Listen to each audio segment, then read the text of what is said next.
Hello and welcome to Rare Cuts Media Society, a podcast that looks at hidden media gems that we found in your china cabinet next to the wine.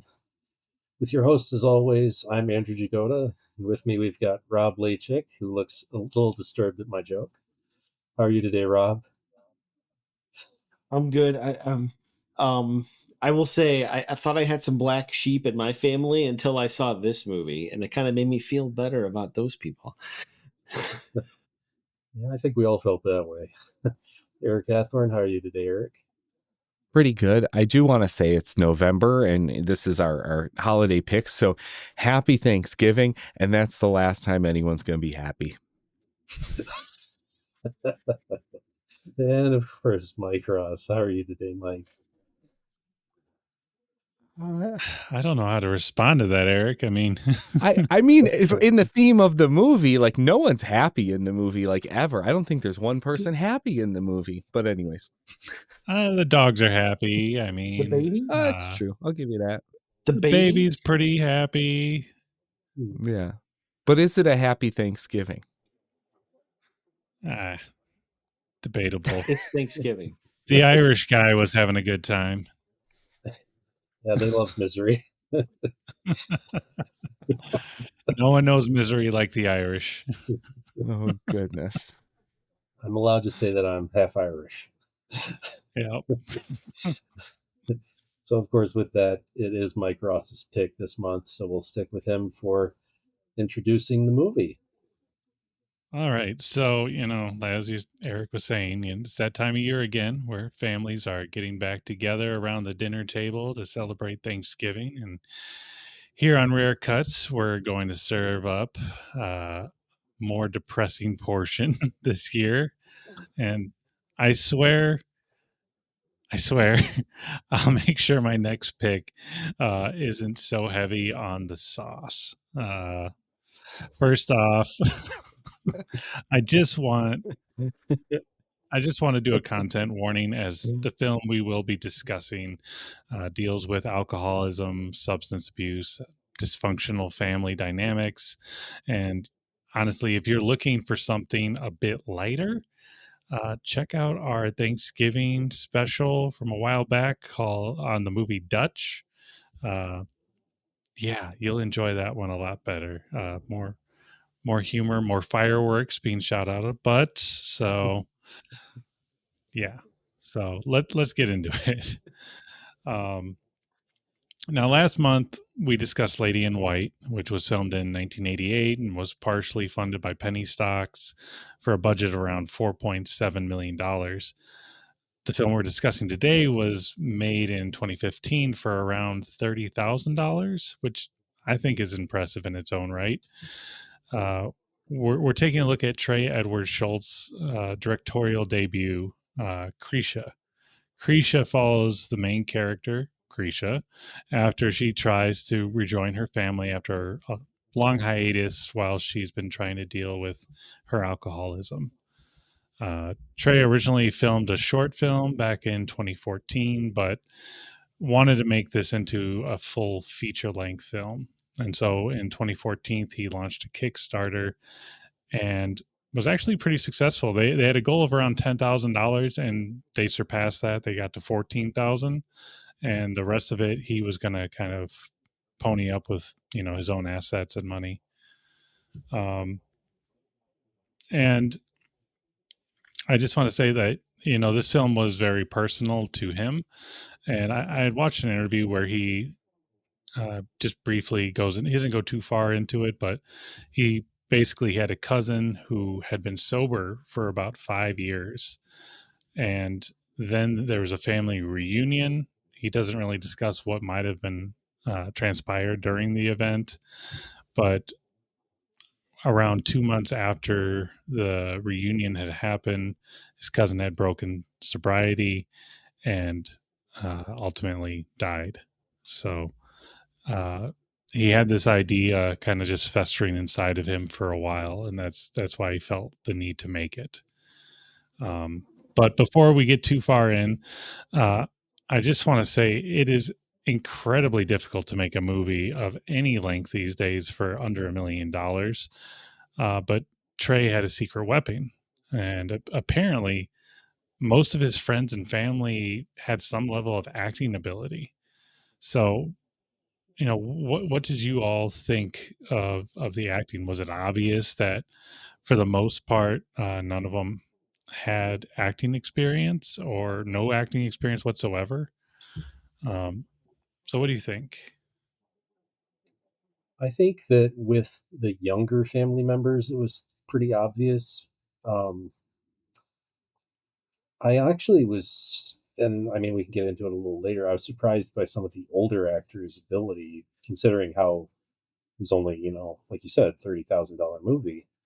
They did a very good job with some of those older actors. Krisha herself, I was very surprised at her ability, but to have just the younger guys kind of like off in the background most of the time, just doing the usual like, oh, it's football. It was kind of like, Yeah, yeah, that kind of shows that they didn't put a lot of money in there. yeah. You know. Well, in Krisha, she did have some acting credits that she's done. Nothing really major. She's done some voice acting too, so she has some ability. And honestly, I think it's sad that she hasn't been in more things because she definitely has the skill. I will say, I feel a little bit opposite of Jagoda.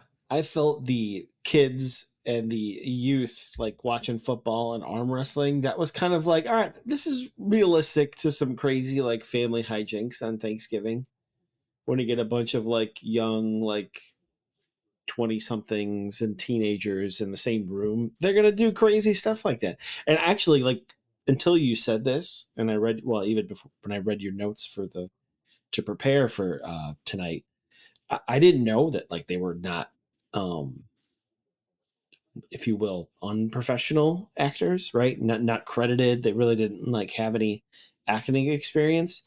I honestly thought it was pretty good considering I didn't know that and it didn't like trigger me immediately. I will say some of the stuff with like the one brother-in-law was a little over the top, like when they were sitting out smoking and Doyle. chatting and he kind Yeah, of like Doyle, yeah, when he kind of yeah. ripped into her a little bit, I was like, okay, it's a little much, but I know people yeah, like that, give it a bit. unfortunately. Mm. And So who's the blacker sheep of the family, Doyle or Krisha? I Yeah. well, it's like who's the more acceptable black sheep? yeah, Yeah, that's true. That's a good You point. know what Good I mean? point. Well, and Doyle. So I do want to point out because Doyle is like I think the only person who's like not in the family.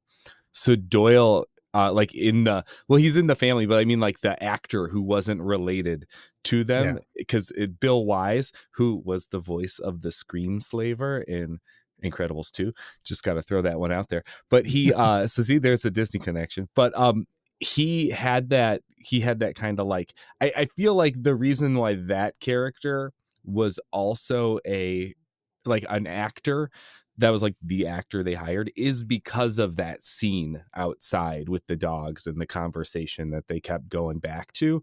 Mhm. Um, and I feel like moments like that kind of helped any of those spots where maybe like the younger, like the hooligan, like young adult boys who were running amok around, like who might have had less of a like a big acting chops kind of role kind of thing going on, that kind of helped balance that to make, like how Rob said, it felt like you didn't feel like, oh, this is someone who used their family to make a movie.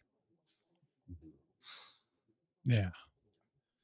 Um, and so kind of going with that, did you feel like the film kind of benefited maybe from them all being kind of this close knit um, group that already has familiarity with one another for the most part?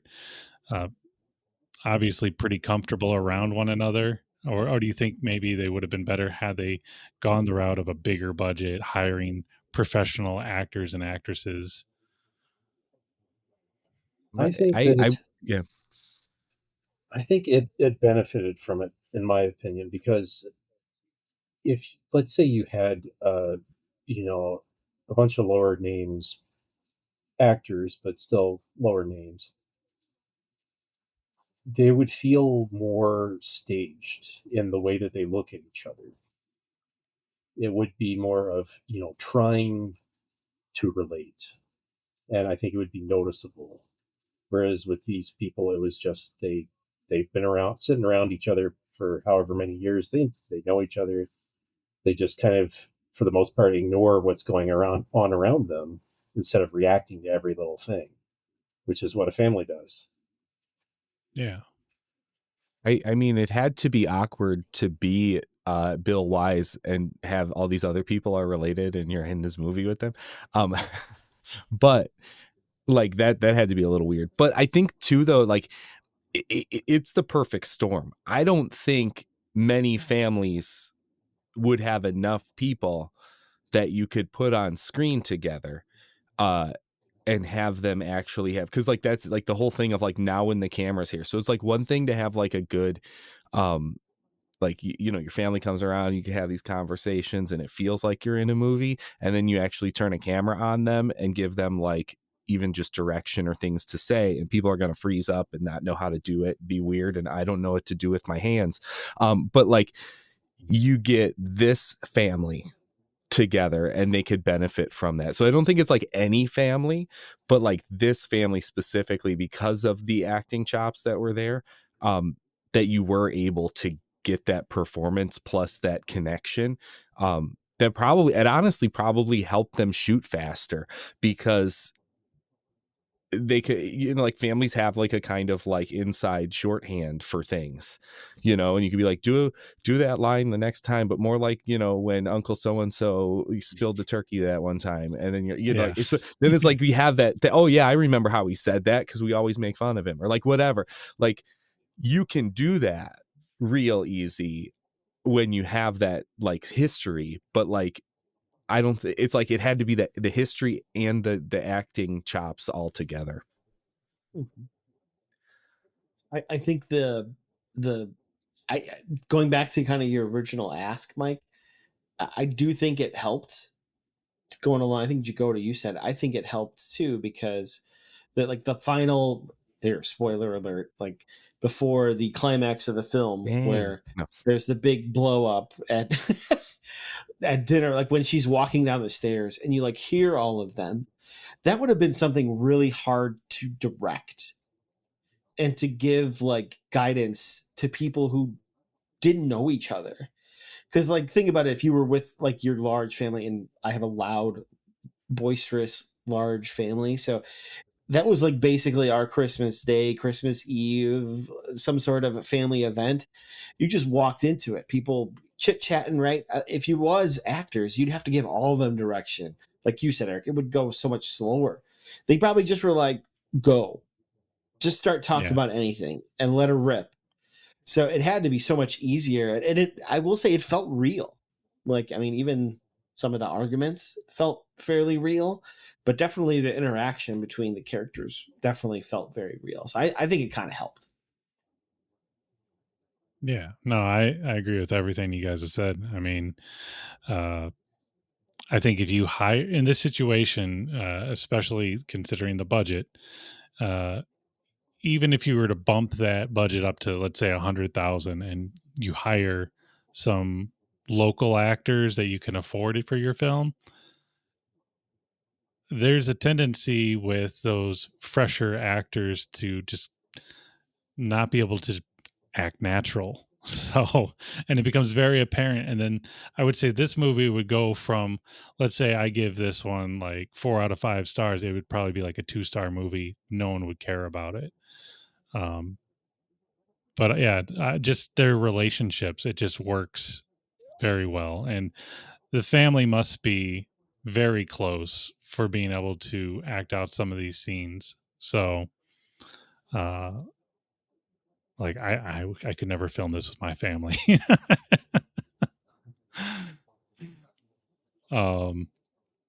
So Trey is actually the director. He's actually in the film as well, and he plays the character Trey, who is the son of Krisha, who is portrayed by his actual aunt, Krisha Fairchild. This could get a little confusing, but Fairchild actually did have a number of acting credits and was a crucial piece of the film being successful. specifically, Krisha, how did you feel about her performance?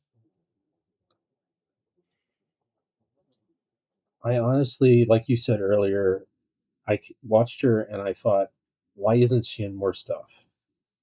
Because for a film to focus so close to one actor or actress is incredibly difficult on that person to keep it in that character that close up for that long.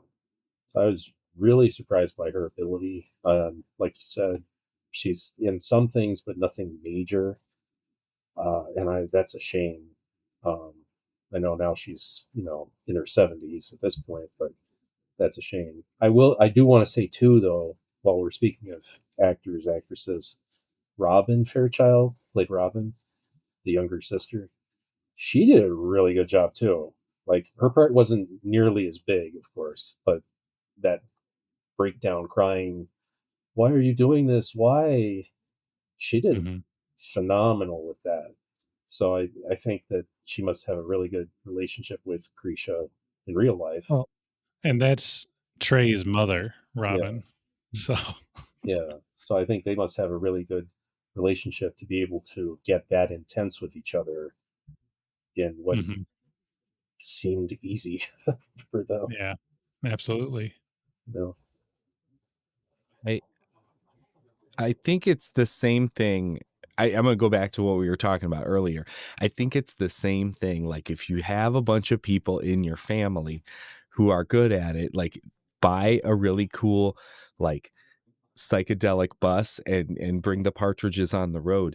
The Partridge Family here, that's what I'm talking about. It's because it's like they have all these people, like Trey writing the story names it after his aunt, or in the story it's going to be a fictional version of his aunt named the same name as her. He knows her strengths as an actor. So I think like one of the reasons like why don't we see her in enough is like he wrote it for her, Yeah. so she could show all of her strengths in that part. He knew what she was capable of. Maybe he's been watching her for years in her acting credits, knowing like, oh, I know she could do so much more, but like that part she got wasn't like the perfect part for her. So then he was able to write the perfect part that she could do. I don't know, maybe she had some input with him and like they worked some stuff out, because it's definitely tailor made to her. And I think that's why you see it shine. And it's like because they had the talented writer, director, actors, all those people in the family, it's that shorthand. We know what each other can do, strengths and weaknesses, and he definitely played into her strengths. So her, it was a good performance. So I think she was very good, but I think the parts that she excelled at were those like quiet moments. Those I think were the parts where I felt she was strongest as an actress. Um, even though being despite her family, right? I think though, at least in my opinion, I felt those were kind of like the weakest parts of the film with her, when she was like directly interacting. I mean, outside of like the real angry parts, the big fights, but like where she was trying to be nice. Yeah. Not that it was not believable, but it was more impactful. Like when she was in her room, when she was like, what was it? The dog was like misbehaving a little bit, and like she overreacted by like overcorrecting the dog, like those types of quiet moments. Those were like the real shining moments of her role in the film. I felt like some of those, like where she was out interacting with her, it just felt, it didn't feel as good as the other parts. It would have been again, not changing the film, but it like almost like if it would have had more of like an inner dialogue of her and what she was thinking versus like seeing her think about it, but you couldn't tell exactly what was going on. It would have been almost kind of interesting to like hear what that inner dialogue was while she was doing those Yeah. things. It kind of like blocked out the sound and just heard her like thinking about like what she was feeling directly. Yeah. Maybe that's too Maybe. direct, but I felt those quiet moments where she really shined. Yeah. No, those moments they feel pretty authentic, and just playing devil's advocate here for her performance. I think when you are someone in her state, someone who is allegedly, according to herself, a recovering alcoholic, the film doesn't really talk about, what led to that moment, or how long has she been absent from these people's lives. And so a lot of it comes across as she's putting on an act. She is an actress who has to act now that she is happy and that she is better, even though to her core she's not, obviously. Like, she's still very much damaged and needs help. And so I feel like that's probably, it's hard to say if what you're picking up on, Rob, is the interactions didn't feel right, or if that is her way of portraying someone who is very uncomfortable being around her family, and thinking about all the things that they're thinking about her, whether true or fictional. So I think that's another way to look at it too. Certainly. Yeah, no, I was really impressed. I would love to see her. I mean, I watched a couple interviews, and it's amazing. Her personality is so different from the character she portrayed. Like, she is super positive and very outgoing, and so to see that juxtaposition against the character she plays, wow, I would never have guessed you could pull off that role, but you nailed it. And unfortunately, she said that most of the roles that she's being offered, and this was like 9-10 years ago at this point, most of the roles that people were trying to offer her were like crazy slasher lady, and she just wasn't into that. And it's like, yeah, I don't think she needs to go that route. She's clearly, her skill level is above something like a slasher flick that's not going to go anywhere. So, as I said, the film takes place over the course of Thanksgiving, and I have to believe that most people watching this would have, to some degree, experienced a lot of the emotions, the stress and anxiety of putting on a big Thanksgiving meal, and some of the things that kind of take place during that time. It just felt authentic. I mean, what do you guys think of the authenticity of their Thanksgiving Day? I will say the one thing which was overly disgusting was her like stuffing the turkey with her like finger bandage on. It just like kind of just reminded me of like watching certain family members like prepare some sort of food, like a really nasty. I mean, this was way over the top, but it was just kind of like those kind of things. Like, yeah, I don't know if you should be doing that with that food. I might not eat that tonight. So that felt very authentic for me. I do want to comment. Over the course of the film, they kind of show her with her missing digit and her like putting ointment on or whatever and wrapping it up. They don't explain it. They don't talk about what that's about. And what it is about is Krisha in real life got in between trying to separate two dogs, and one of them bit her, and she had to have her finger amputated, I think a couple weeks before filming was going to begin. And they said, okay, that's great. We'll just go with that, and we're not going to address it ever. We're just going to show she's got half a finger. And then just keep stuffing that turkey. Just keep stuffing that turkey. Bandages on. And lose your bandage in that turkey. They made it a bit, though. Like, they literally made it a bit in the movie, even though they just wrote there was it the in. one that was the one like nephew was just like looking at it like yeah. It was great. That might have been my favorite scene in the film. I mean, I thought it was pretty authentic feeling, like, people constantly taking smoke breaks, the older people and the young guys watching football and acting like complete doofuses. That's pretty accurate. And my only thing was kind of going off of what Rob was saying, like, I wouldn't have had her preparing the meal. Like, I don't care if it just was like, okay, you haven't seen her in X amount of years.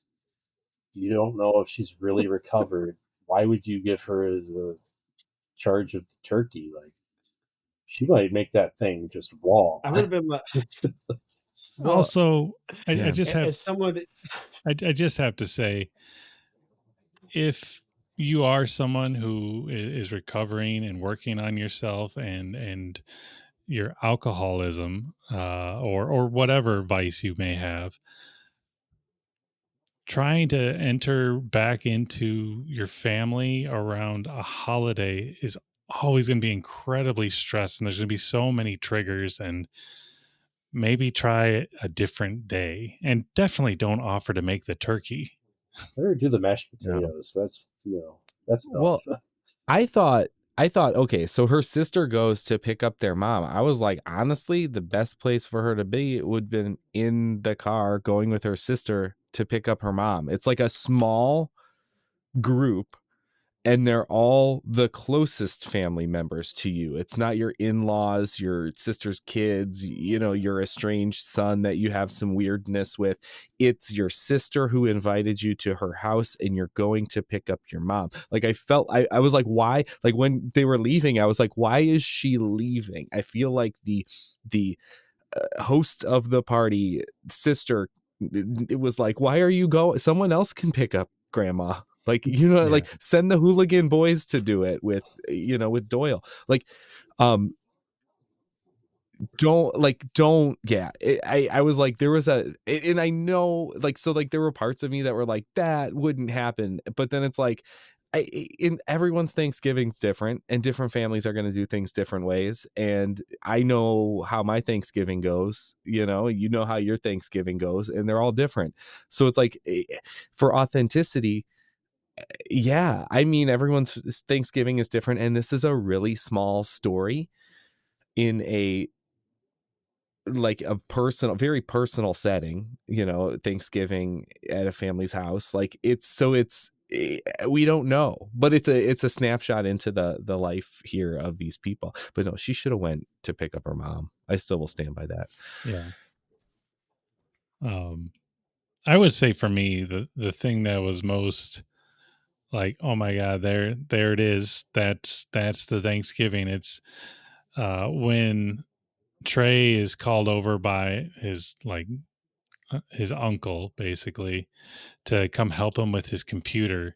And the uncle is just like all stressed out, like, oh, it's not working. I need to get these files and they're not, how am I going to do this? And he just like, Trey just plugs it in. He's like, you had the wrong cord plugged in. Now it's working. And I was like, that's me. I have to deal with all the IT issues all the time. Like, I show up, it's like, oh, I'm having problems with connecting to my printer. My scanner's not working, or the TV is having this one thing. And it's like, that's me. That's my role. That's my job. And so seeing it in the movie, I was like, oh man, it isn't just me. There's other people out there. I felt that scene. I'll agree with you, because that's not even just Thanksgiving for me. That's just like every day. Yep. I mean, at work, that's part of what I do. And I have fixed printers by turning power strips on. So it is, I felt that scene. Mm-hmm. I was like, that really resonated. But anyways. Yeah. Seeing it in a film felt good. It felt good.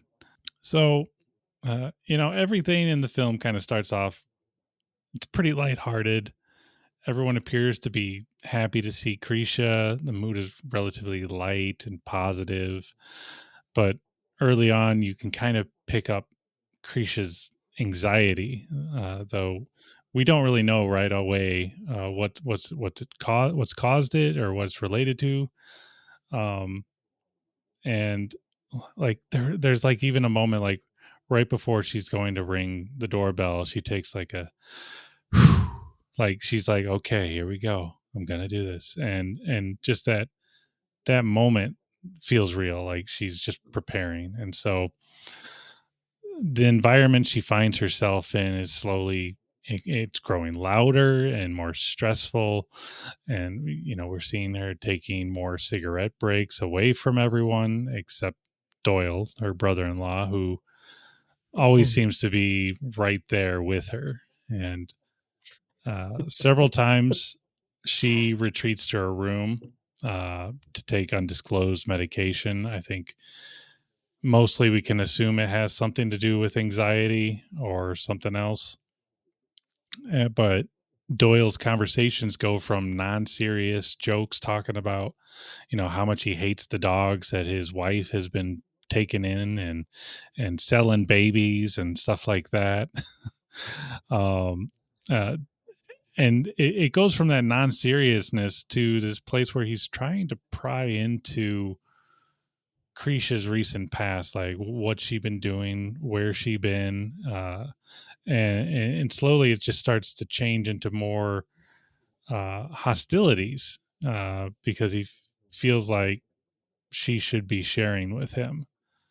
I don't know. Those scenes, like they took a really dark turn, like really fast. And then she eventually gets around because her son's there. Her son is Trey, and she wants to reconnect, and so she pulls him aside and tries to have a talk to him about like her plans of like, I want to be with you again. I want to be in your life. But you can tell that, Trey is definitely not ready for this discussion. Not now. I mean, up until this point, he's been kind of amicable about her being around, but didn't seem like someone that wanted to be pulled aside and have this serious conversation right now on Thanksgiving with everyone around. Like it you make people feel trapped when you do things like that, is what I feel. But then after that discussion, Krisha starts to spiral, like literally and metaphorically. Like she is pacing around the kitchen, doing loops around the kitchen island. The camera is following her. You see family members kind of like orbiting around.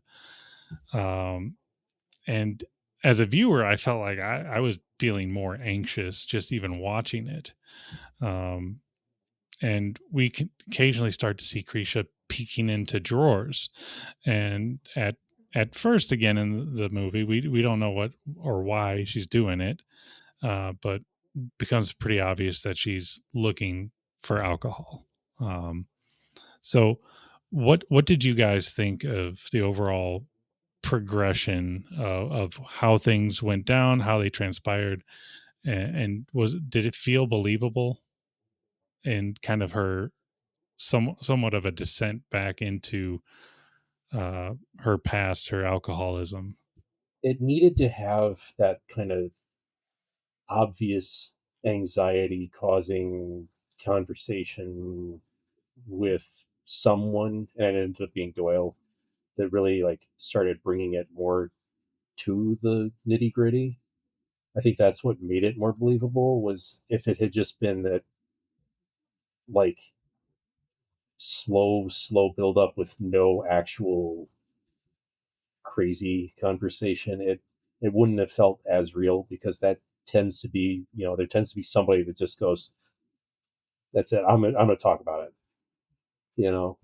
And so for me, that was, even though the way Doyle talked about things was so kind of nutty, Yeah. I do think that that was what made it more believable for me, was that he was the one that just said, you know what the heck, you know.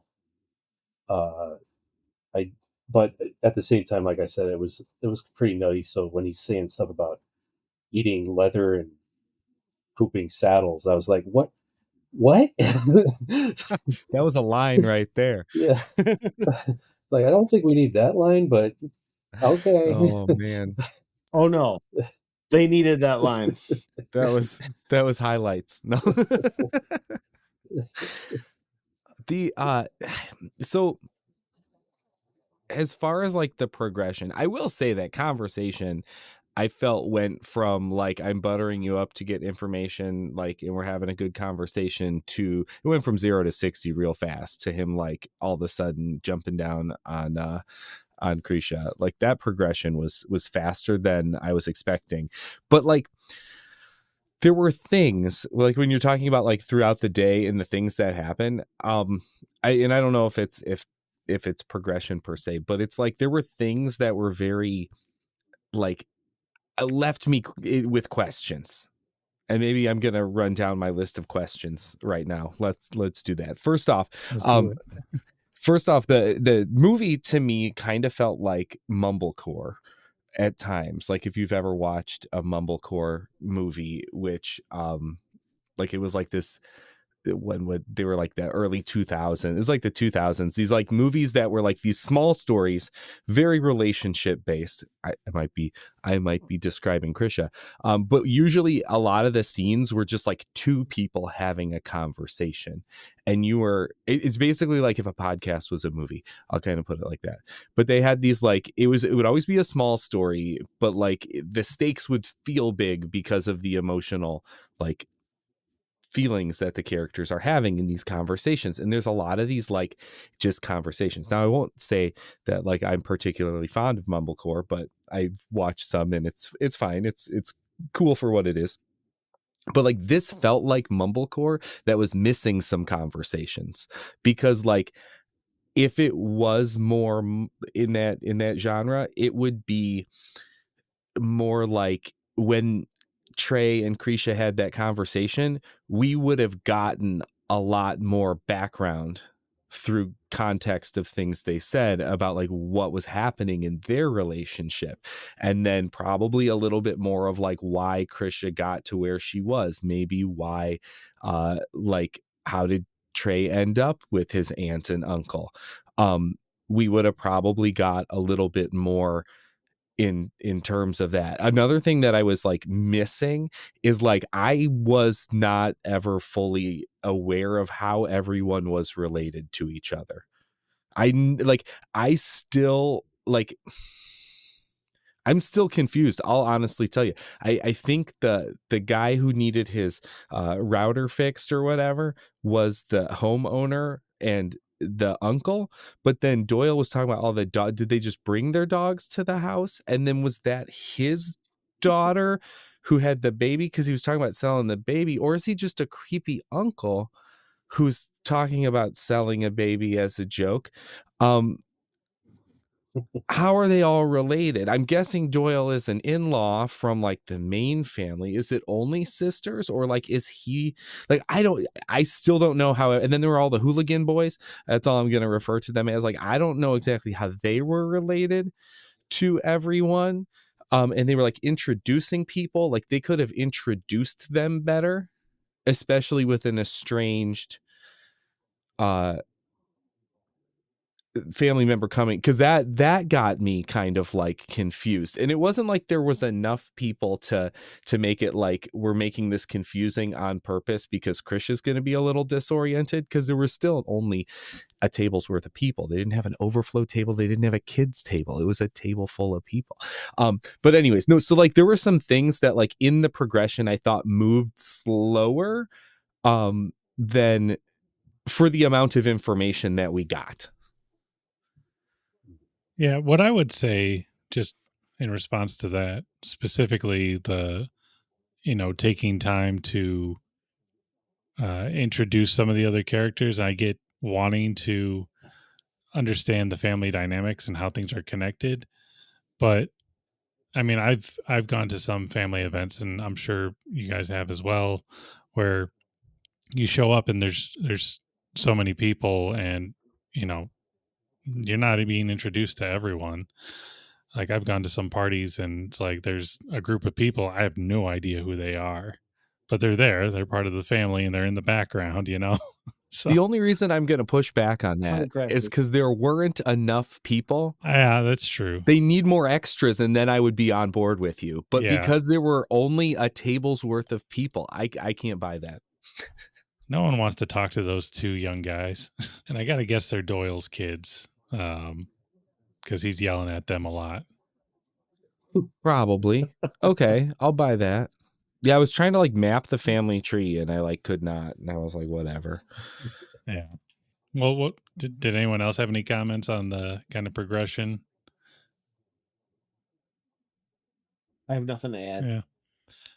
I mean, I thought it was kind of believable, just because it's usually not one thing that will set someone into that sort of spin.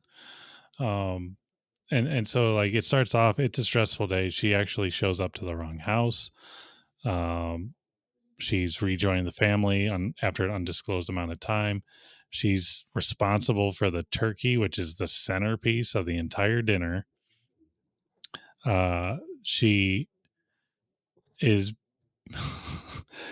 being just like berated by a drunken Irishman about her past and giving her like his sage advice as though he's some sort of saint. And you know, she has the moment with her son, who clearly is not ready for the discussion that she was thinking was going to go so well. And in her own head, she saw this is my moment, and we're going to be together, and we're going to have a family, just totally ignoring any of his experience, his trauma in the matter. And so she's upset about that. And then mom comes. They bring in mom, who is Trey's grandmother in real life. And like she doesn't really recognize Krisha at first, but then when she finally understands who it is, she just said, "What did I do wrong?" Like in regards to Krisha. And again, that's just like another little thing, and it just like built up, and Krisha couldn't keep it together anymore, is what it amounts to. I felt like the spiral worked for me. Felt believable. So do you guys have any ideas why, and I mean, I don't have the answer for this, but why the filmmaker would choose to have this over Thanksgiving and not some other holiday? Well, I feel like if it was, I feel like Christmas would, like a family wouldn't invite her for Christmas. They would be like, because because I mean Dang. No. because I mean it's someone you haven't seen in years. They're not sure about their mental status. Like Christmas is probably out. We ain't bringing her to midnight mass.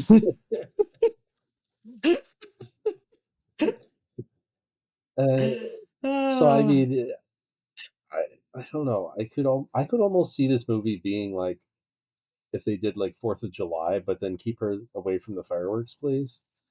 Hey, You know, I don't know. I Ed think O'Neill's there. yeah. I'll go off of something. I can't remember if it was you, Mike. But like, I think Thanksgiving is an easy holiday or like an event to ruin by doing like one thing, by like spilling the turkey, right? Or not Yeah. cooking it, right? To like messing up that part of the day, right? That like ruins the whole kind of deal. Like if somebody like didn't color all the Easter eggs, whoop-de frickin' do. Nobody's gonna care, right? You drop one of them on the floor, all right, No, it whatever. doesn't. But or I mean, probably the closest equivalent would be like if somebody like pulled the Christmas tree down, right? But even that's like the presents are still there. Let's be real. The kids don't care. They just want the presents. So like it was like something that could really ruin the holiday really easily by like one person doing something. I think too with Thanksgiving. So like first off, from the story you had told too, I think Thanksgiving was one of the impetus parts of the event that sparked this movie. So like that part, Thanksgiving, yes, with like the cousin that they had came to Thanksgiving, and then It was a family reunion. Oh, it was a family reunion. Okay. Yeah, Well, then yeah. I'm going to tell you why I think it's Thanksgiving, regardless of that. If Okay. you set the movie at, and I agree with Andrew, you're not like Christmas is probably that. I mean, that's the big game, right? You got to make it through the playoffs before you could get to the big game. So Christmas. The other thing though about Christmas is you don't have a story point, like a plot point that you can ruin as easily, like Rob said.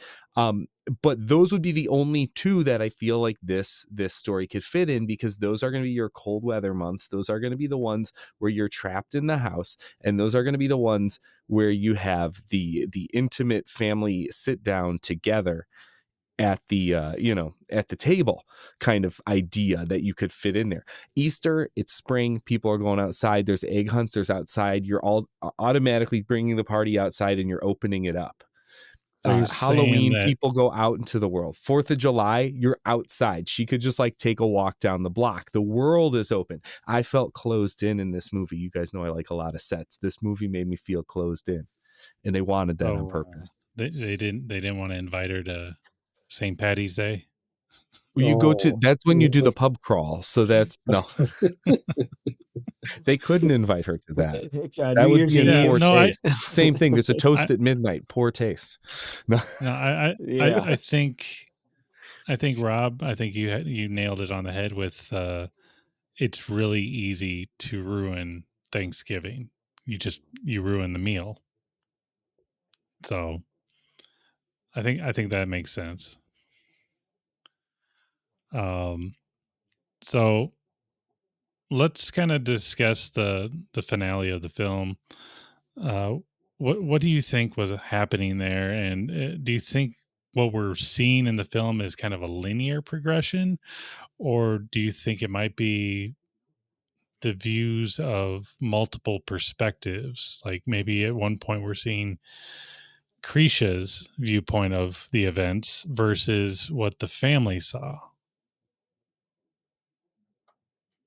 I really thought that there was a point where it switched to what Krisha was viewing it as.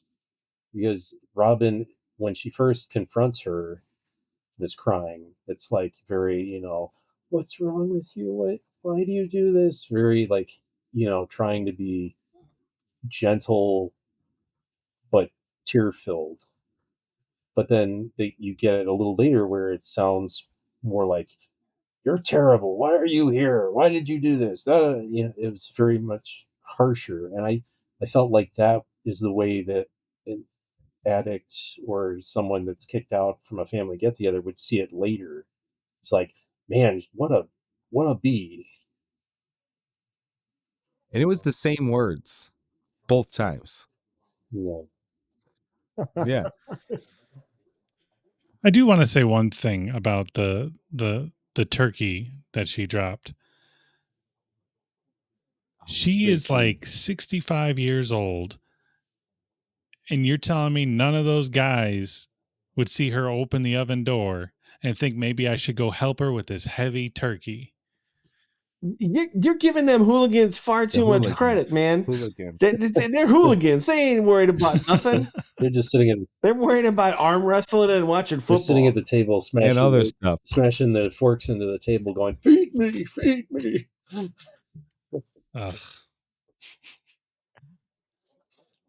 It was a great scene though, like how they did it in slow motion, and you just see like, wait, is it all gonna fall? Oh wait, is it?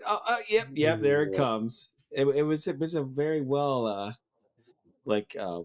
good film. I'm trying to think what you'd call it there. The slow mo, but just the build up of it all. It was really good. I see what you're saying, Jagoda, about how maybe the more angry version of the finale. Maybe that was. I mean, that's really open to interpretation. I mean, because that very well could be spot on. we saw the true events, and now she is replaying it in her head of how it went and how everyone hates me, and just reinforcing that in her mind she is the victim here, that these people were attacking her and they're the reason that she did what she did and broke her sobriety even in a fragile state. Yeah, especially with the added element of the son snapping and disowning her. It's like, That felt extreme. Yeah. yeah, It didn't felt out of character. yeah. Yeah. No, I like that. I think that's right. Mm-hmm. So overall, the film did fairly well. It brought in over 144,000 again on a $30,000 budget. So, and it won a number of awards. Does anyone have any kind of final thoughts? I mean, they originally had a short film that Trey had filmed in 2014 for South by Southwest that it got rave reviews. It didn't win awards there. I think it was like a runner up basically. But I could not find it anywhere, and I searched and I searched, and I even went into good old Chat GPT to see if it had suggestions, and it said you could reach out to the filmmaker. And it's like, oh yeah, okay. I'm sure that'll be story, a priority. Yeah. One thing I will say is the music was very unique. It was by now I gotta find his name. It was by Brian Macomber, who was in the Dirty Projectors, which is kind of cool. But it was unique. It was cool, and I know it was going for that like vibe of like making it was like anxiety inducing, which is good, but it almost felt to me like one of those, when you watch a like the people would do this on YouTube way back in the day. They would take like The Shining and put it to lighthearted music, or they would take like that is like you just listed my number one favorite YouTube classic of all time. But wasn't it Phil Collins to The oh Shining? Yeah, right. Yeah, but like what I'm talking about, how like it like they take it's like we recut the trailer to make it look like it was something that it wasn't, and it kind of has like this, oh, that kind of works and that's funny, but then it also has this like jarring feeling to it, and I think they were going for the jarring feeling for sure, but it I don't know. I think it pushed my my feelings of the film more towards the negative, and probably because of how it was trying to make me feel, like it probably successfully made me feel uncomfortable, but in doing that, me, the Disney fan here, made me enjoy the film less. But it was very unique and interesting. Like it was a lot of found sounds and like incorporating things from the room into the music, and I appreciate what they did there. It just it was nerve-wracking to listen to with the movie, which is the goal, I'm sure. The thing I want to say is, watching it, when I saw Doyle, I kind of thought I recognized him, but then looking through his film credits, I haven't seen any of them, so I just couldn't quite place why I recognized him. But with the way he was talking about things, I kind of wish that they could do like a spin-off movie of Doyle. Maybe they could call it 12 Dalmatians. Or it could be Krisha too. She returns for Christmas, and it's just her and Doyle. We call it Christmas. What is this going to turn into? Krisha. Is this like the Medea of Yeah, old white ladies? the sad, yeah, for sure. Oh. It's pretty impressive, I thought. $30,000, his directorial feature length debut, working with a bunch of friends and family to make it happen. And you could, for me, I mean, I could see the passion and drive. So I might check out some of his other films, but I might not. We'll see.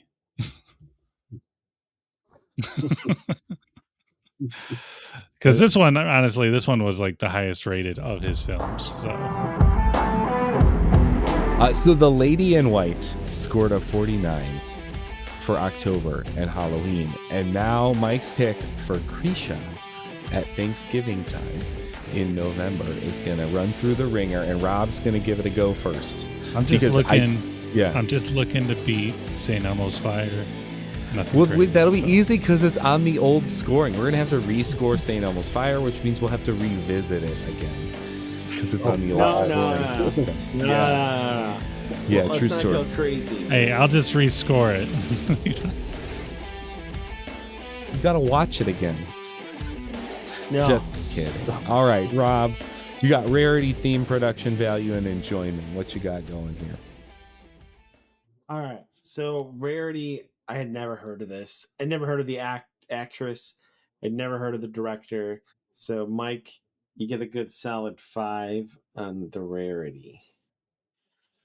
Theme, I will say even some of the other films like fitting theme, this fits the theme like perfectly, right?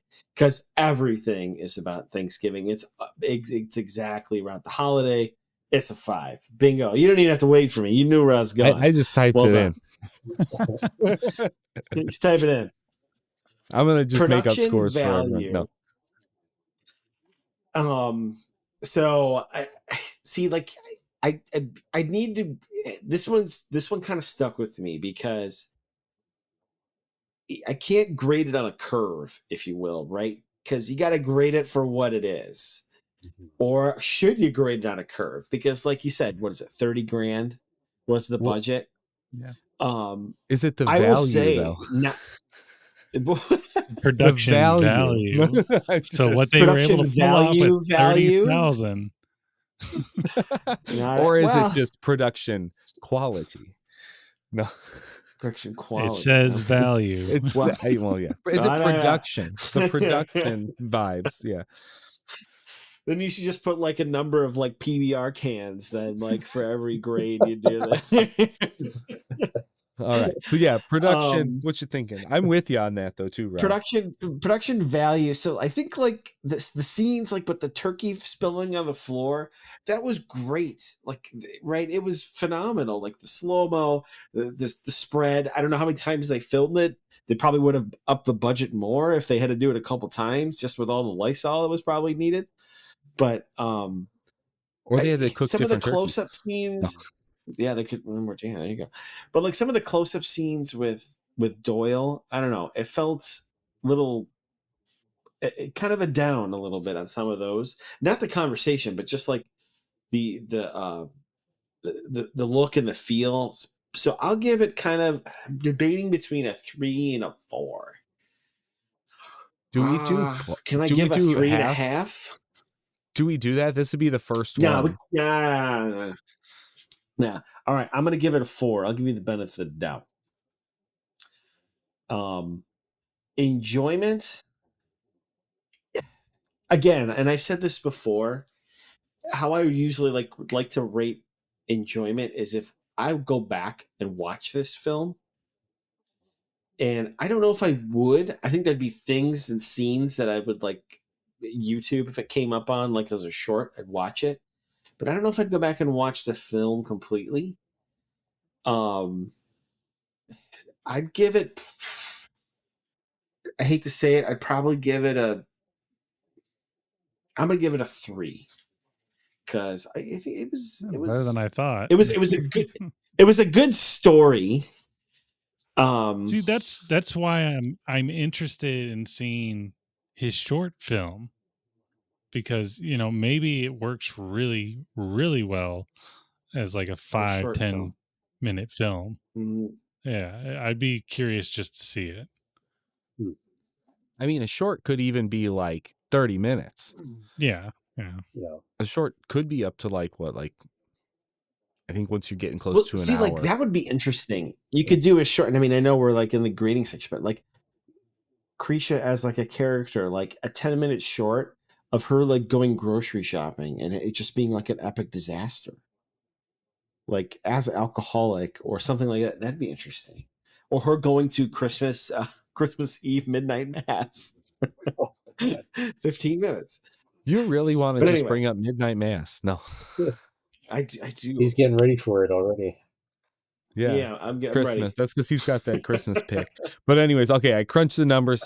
It's a 17 so far. And Andrew, you're up next. Well, obviously Rarity. I'd never heard of it. I'd never heard of anyone involved in it. I thought I recognized Doyle, but I was wrong. So you get a full 5. And theme, like Rob said, I mean, the whole thing is Thanksgiving dinner. How do you not get any points? You get a full 5. Production value, for what they had and the fact that it was worth it to have less, is great. But it was less. Everything was set in one house, and I assume the same backyard, except for that beginning when she's like walking and goes to the wrong house. So I'm going to give it a 3. Where are my explosions? Right? And enjoyment, I'm also That going to turkey exploded all over the floor. Yeah, well, that doesn't count.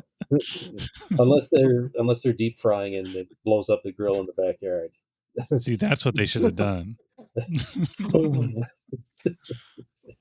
Krisha's out there with that deep frying oil. I could have done it. That would have upped my enjoyment too. I gave it a 3 for enjoyment as well, because I had a lot of early in the film getting through it just because of how the anxiety was and the stress level, and it was accurate. Yeah, no, But it does make it hard for me to sit there and be like, ooh, let me keep going. It's kind of like, yeah, ooh, do I have no, to? like I felt it. Like, I mean, Yeah. I, to a certain degree, have social anxiety when I'm having to have plans and go do things. Like, once I'm in them, I'm fine, but the lead up to it is like where I feel it. And so, like, when she has that opening scene and she's going to the wrong house because she's just discombobulated of where she needs to be, and then taking those extra breaths, talking to herself, like, yeah, I feel that. And like seeing you go through it, yeah, I'm right there with you. Yeah. All right. I'm going to give my score, which is similar but different. Let's call it that. But aren't they all? So first off, I'm going to deviate and give it a 4. Why do I give it a 4 in Rarity? And that's because of A24. When I saw it was A24, like A24 has this like gold seal for me. When I see something's A24, I know I'm in for something, that's going to be good. So it's like, that's like, I'm trying to like compare it to some other, I'm trying to come up with a simile or metaphor for like A24 gives it some street cred for me. So I had to be like, well, it's an A24 film. So yeah, So kind of like a Wes Anderson kind of thing, like you know what you're getting. Somewhat, but more so like I'm gonna be like Rob will be right in the sauce with me for this one. It's kind of like back in the day with like the record labels. Like if I picked up something from a like Asian Man Records, I knew I was gonna like it, even if I never heard of the band before, just because of the type of bands that Mike Park signed. And then like if I picked up something from like Drive Through Records, I knew what I was getting, and I knew I'd have like a 50-50 chance kind of thing. And like it was going to be, you know what I mean? But no, like it could be Steel Train, but it could be like Newfound Glory. Like it could be anywhere in the middle. So it's like that. It's almost like that record label thing from back in the day where like, I know, like if I'm getting Disney, I know what I'm getting. Anyways, A24 is a brand that I recognize and appreciate. So like that is the thing that I'm splitting hairs here. Theme, definitely with everyone else on the 5. I give you the 5 on the theme because that was too legit to quit. It's Thanksgiving. It's very Thanksgiving, and it takes place on Thanksgiving, and there's a turkey and it falls, and it's disaster, and it's Thanksgiving, and the family relationships, Thanksgiving. 100%. Production value, I like I struggled with this one too, because is it production value? Because they got a lot of value out of this production. And it like looked good for like, I would love to, I didn't look that up, but like, I would love to look up what the, what the yellow wallpaper cost, because my guess is like they probably cost about the same amount, and this one knocked it out of the park compared to that. Like we're talking, like if we're talking, let's just say they had the exact same budget down to the nickel. The yellow wallpaper was like a kid who like drew with a crayon, and this like, you know, was artistic. It was like, you know, at festivals and stuff, and it earned its keep there. So like they did a lot with what they had, and there were some cool scenes, some interesting, what you call it. So like I was kind of with Rob on the like the halves, but I'll round it up and go with the 4, because I like that. I would have liked more explosions, but like I don't know if I'm saying I'm grading it on a curve, but I'm grading it on a like tax bracket. Let's say I'm grading it in a tax bracket. In its tax bracket, they really did what they could with it. You know what I'm saying? That's the way I look at it. Enjoyment though, this one was tough for me, because I not only like Rob has his like benchmark of like, would I watch it again? I have the benchmark of checks notes. Last time with The Lady in White, I gave my enjoyment a 2. And did I enjoy this more or less than The Lady in White? Or the same. And I can't say I enjoyed it more. Right. I can't say I enjoyed it more. Like when I'm thinking about it, like if given the choice to watch Krisha or The Lady in White again, I might watch The Lady in White again. Like if I had to pick between the two. Krisha's shorter. Still, it leaves me with, if that is true, like if A then B, if that is true, I can't technically rate it higher, so I have to match it and go with the 2. And that was kind of on the fence there, because I, you know. But anyways, so there's my thought on that. Now I got to do some math, because why did I do this to myself? So that's a 4 and a 5 is a 9, and 15. A 4 and 2 is a 15. See how I do that? Oh, look at that. It's numerical. 17, 16, 15, and I'm not fast with the math. We can make Eric's that all 16s. 3 times 16. If you would have given me that 5 in rarity that I deserved, we would have been tied. A24. So is it 48? So I'm going to start judging your picks on production companies. I think we have to talk about St. Elmo's Fire. It's getting saucy in here. Talk about St. Elmo's Fire.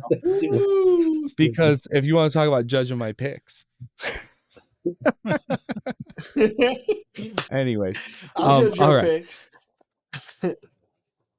But no, A24 is legit, you guys. A24 is legit. And where's the button I hit? So there we are. I don't know any of these A24 movies. A24's done some shows too, some TV shows, some prestige television. When like A24 does stuff. Oh, they did Lighthouse. Okay. Yeah. They did Moonlight. They did it's not always the same vibe of what you call it, but you know you're going to get something artsy and interesting. Oh, and when it's A24. Yeah, they've done so many things. So like when I see that, it's like, oh, okay. It's like the same like it's like they have hundreds of movies, but they had a couple that kind of hit. Right. And if you look at, I'll compare it this way too. It's kind of like when I told you that the North Avenue Irregulars was a Disney movie, that automatically pulls it out of being that rare. Like, oh, this is Disney. Like this had it had some street cred behind it, even if it was a bomb. Mm-hmm. You know what I'm saying? It's like A24 does that for me. But anyways, long story short, Rob's got to tell us about his thing. If Rob is there. Yeah. Like His Just pick. kidding. Sorry, Rob's got a December pick. There we go. And he's going to tell us what it is. And I can't remember. And I tried to look for the spelling of it first, in like what it's called and whatnot in the message, and I can't find it. So you're going to say it, and I'm going to type it. All right, we're doing this live. I have selected the 2003 Japanese anime Tokyo Godfathers. And what year did you say it was again? 2003. 3. Tokyo Godfathers. They're going to give you an offer that you can't refuse. So, in Tokyo. Possible. Anything you want to tell us about Tokyo Godfathers, or should you just go watch it and then meet us next time? It's a film about 3 homeless people who find a abandoned baby on Christmas Eve, and the story progresses on how do they return this child to find its parents. And of Very course, cool. it's anime and it's in Japan. Set Christmas Eve. So hopefully I get the 5 for theme, if you will. Well, I don't get gypped like Eric gypped Mike on that rarity score. How dare Come on. I just as easily could have given the 5 there, but given the 3 on the other one, and it would have ended up the same. Instead of the 4 on production value. But anyways, I see you can see it on Tubi. I don't know, unless your library has a really great anime collection. You might be able to find it on physical media, because 2003 is prime for that. But anyways, go check out the Tokyo Godfathers and meet us next time on the Rare Cuts Media Society.